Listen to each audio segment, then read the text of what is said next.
Right then, we're in Coast Rider HQ, and I'll be using Lanoguard on Fatbikes, which we ride the beaches here. These bikes take a lot of abuse with saltwater exposure, basically crossing wet sand, rock pools, stuff like that.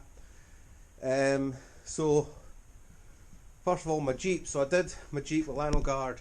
The chassis was good condition, all re-welded and restored and painted. So there's not any deep rust in it, but I've protected it with Lanoguard after reading all the reviews. There's a video you can find on YouTube on it, and it's also on the Facebook Lanoguard page, users page.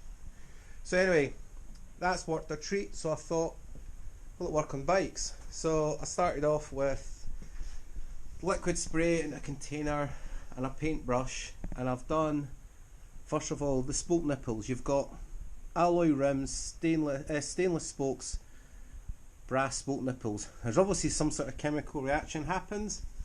I'm not a chemist, I couldn't tell you what it is, but I can show you on some of my older bikes. You see the white stuff on the spokes, the brakes. Obviously gets really bad, and the spoke nipples end up dissolving and breaking, which isn't great when you're way out middle of nowhere. And yeah, so how to stop that? I've tried loads of things. I've done blogs on using copper grease, marine grease, copper grease, using it with grease guns, and most of it's worked. I've worked out how to stop nuts and bolts season, stuff like that, you know, but I can't stop this white fusty. It's not corrosion, it's more like some sort of growth of stuff. So anyway, these are the sort of things that would seize up valve cores and stuff. Now, I brush painted on the Lanoguard on this, you can see it. And then I actually sprayed the areas prone to rust on these frames are around here, braces. And then obviously the lugs for the cables. So all these got a wee squirt through an applicator sprayer. I wanted to build a rust-proofed bike which will not rust. So basically no exposed metal. So the tyres off the bike and any part you see that's not painted, and the frame bag, the saddle, etc., cranks, mechs, basically took the chain off. Whole bike got done with red oxide primer, and then it got army green, just because when you own a Jeep you have a lot of green paint. And then I posted it on the Lanoguard page because I'd spray coated the whole bike, and Mark for Lanoguard suggested I use the grease, and as you know it's solid unless you put it in hot water or heat it on a radiator. I put it in hot water and I melted it,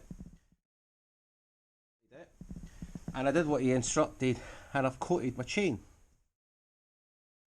Wiped the excess off the side plates. Now I was thinking this will never work, because any sort of oil on a chain and on a beach, the sand sticks to it, as you can imagine, and it ends up with just a huge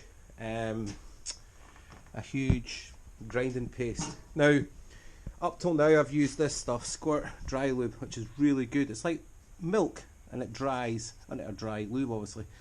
Nothing sticks to it. The problem is, you hose your bike down with cold water, and then what happens is you come in, you can dry the chain off with a towel, but you still get moisture in the chain, and these are nickel plated outer links, but internal links are not, and you end up getting rust all coming up.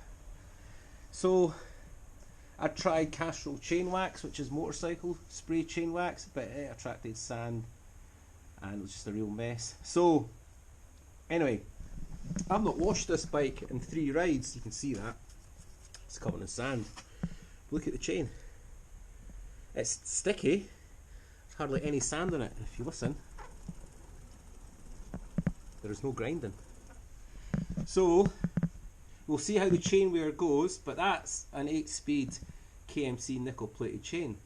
You can get them on offer for 10-12 quid, they're usually 15 quid, so it's not an expensive experiment if I have to throw a chain.